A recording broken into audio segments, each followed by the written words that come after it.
Good morning, Gridiron Coasters Nation. Welcome back to another episode of 5 Minute Dispatch, your source 3 days a week for the latest theme park news, a video podcast style series. So let's get our 5 minutes started. We've got some very interesting things to talk about today.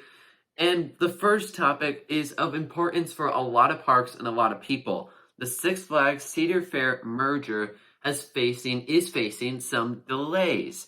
So it looks like the DOJ, the Department of Justice, has found some issues with the merger.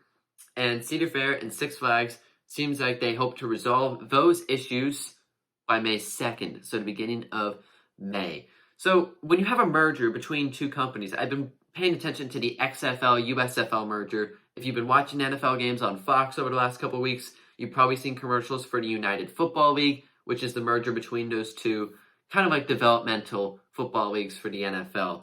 But I've been paying attention to that merger, and this is the same process that Six Flags and Cedar Fair have to go through to get this merger approved as the XFL and USFL did. So they have to send in things to the government, and then they have the 30-day waiting period, I believe, where the merger can either get approved, or if they find issues with it, they have to try to fix them. So the DOJ, the Department of Justice, has found some issues with this merger.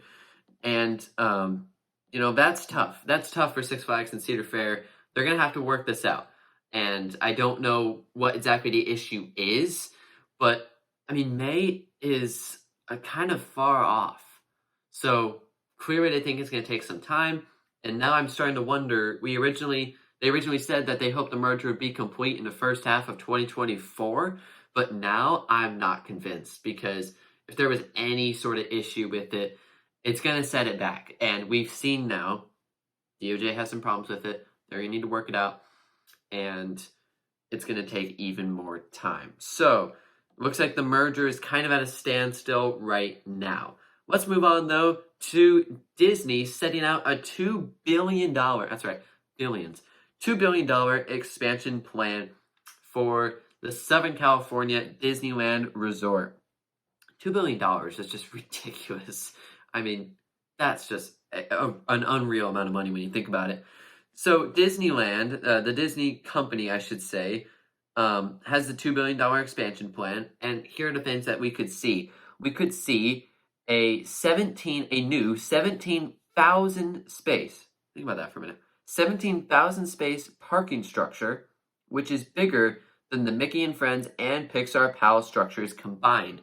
So that's just to get you some context. 17,000 spots is pretty large. Along with that, we could see possible expansion centered around Tangled, Zootopia, Tron, Peter Pan, and Toy Story, though I don't think any of that is actually confirmed yet. Peter Pan, I think you could do some good things there. Zootopia is interesting because Zootopia isn't as big of a hit as some other Disney movies like Frozen or, stuff like that. But you could do some good rides off of it nonetheless. And then Tron, obviously, Tron Light Cycle Power Run is a great roller coaster that just opened at Magic Kingdom last year, I believe. And then Toy Story Land is sensational at Disney's Hollywood Studios.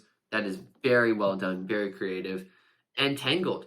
I don't think there's really any Tangled attractions, which is kind of a shame because that's one of the better princess movies in my opinion. Not that I'm like a princess movie enthusiast, but Tangled is actually pretty good. Now, they do have the bathrooms in Fantasyland, which are pretty well themed after Tangled, but if that's the best they've got, pretty much, then that says something. I think they could use some Tangled rides.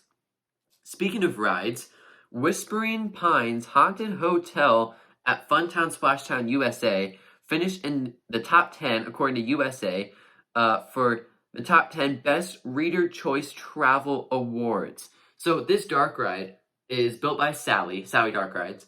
It opened last year, features 14 different rooms, and the story is a witch haunts a hotel, she curses a hotel, put a spell on the hotel, I should say, and then you are going through that haunted hotel and ultimately getting rid of said spell. So really great to see that we're seeing new dark rides being added to independent parks. I watched a POV of it, yeah, It's fine. It's not like Disney quality. It's not Universal quality.